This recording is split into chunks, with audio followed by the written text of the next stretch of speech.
Hi mga kabeshi ko magaganda na katulad ko. Char! So ngayon pala ay magluluto tayo ng napakasarap na pork afritada. At ang pork afritada po ay isang Filipino pork stew. At ito ay halos katulad lang din po ng pork menudo. Alam nyo ba yun? Hindi nyo yun alam, no? Char! So ano pang hinihintay nyo? Welcome sa panlasang lot-lot. Charot! Charot lang. Ito po yung kawali, maglalagay na po tayo ng mantika.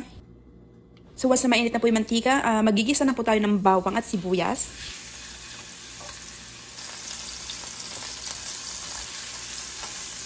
Igisa na rin natin itong kamatis.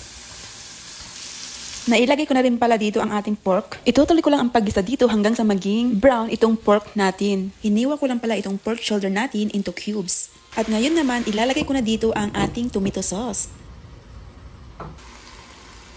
At syempre, maglagay na rin tayo ng tubig. Papakuluan ko lang ito hanggang sa lumambot ang ating pork. Naglagay lang ako dito ng 3 tasang tubig, pero depende yan sa inyo. Pwede nyong dagdagan kapag gusto nyo ng maraming sauce, ganon. Maglalagay ako dito ng Knorr pork cube para naman buong buo ang lasa ng ating pork dito sa ating pork afritada. At maglalagay din ako dito ng dahon ng laurel or bay leaves at haluin lang natin ito hanggang sa mahilo. Char. Maglagay tayo ng asin para naman hindi tayo malasin. Char, charot lang.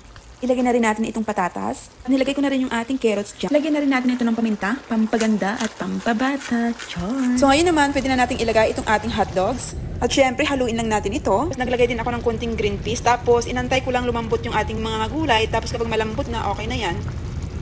So ito na mga kabeshi, luto na po yung ating niluto. So ano pang hinihintay nyo? Tikiman time!